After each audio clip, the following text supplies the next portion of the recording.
Good evening. I'm Skelly.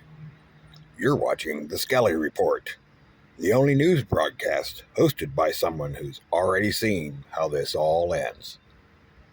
Let's get into it. Our top story tonight: gas prices has hit a 4-year high. The national average is now $4.56 a gallon. And analysts say that number's not done climbing yet. Why does this matter beyond your wallet? The conflict in the Strait of Hormuz, the narrow waterway which roughly 20% of the world's oil supply passes, remains unresolved. Both the United States and Iran have extended their dueling blockades of that waterway this week. Meanwhile, energy companies reported massive profits in this same week. Funny how that works. Now, here's what that means for your preps. Fuel prices above $4 a gallon historically trigger trucking slowdowns. Drivers operating on a thin margin park their rigs when diesel cost makes routes unprofitable. Fewer trucks on the roads means slower grocery deliveries. Slower grocery deliveries means thinner store inventory. We're not at a crisis point today, but the conditions that create a crisis are visibly assembling. Skelly's recommendations here? Fill your tank this week. If you don't have a 10-gallon fuel reserve, start one. And if you haven't looked at your grocery inventory lately, look tonight.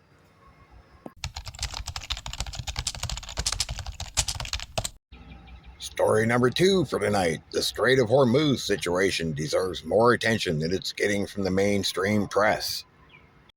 So here's the geography lesson nobody taught you in school. The Strait of Hormuz is a 21-mile wide at its narrowest point. Through that 21-mile gap flows approximately 1/5 of the world's entire oil supply. Every single day. 20% of global oil, 21 miles wide. The United States and Iran are currently running competing blockades of that waterway. The Pentagon has confirmed the cost of $25 billion in just the first phase of the operation. Now, I want to be clear. This is not a prediction of what will happen. This is a description of what has already happened. What this means for preppers in the Ohio Valley? Global oil distribution translates to local fuel shortages within 2 to 3 weeks of a serious escalation. If you've watched the Ohio Valley video on what happens the day the gas stations run dry, link down below in the description, then you already know what that timeline looks like, hour by hour. The window to prepare is before the headlines get worse, not after.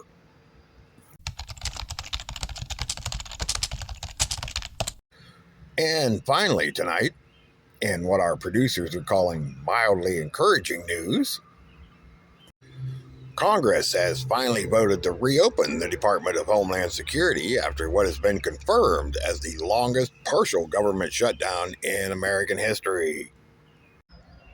Skelly would like to note for the record that during that shutdown, prepared households noticed very little difference in their daily lives.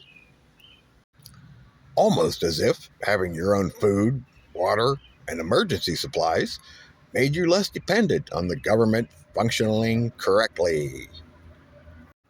Purely coincidence, I'm sure.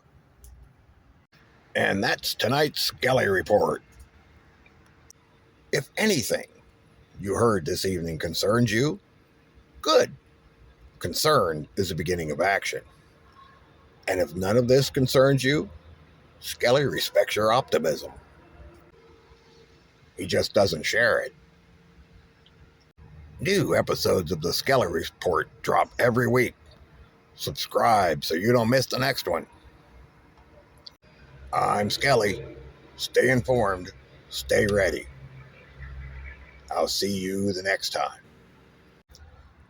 Assuming we're all still here.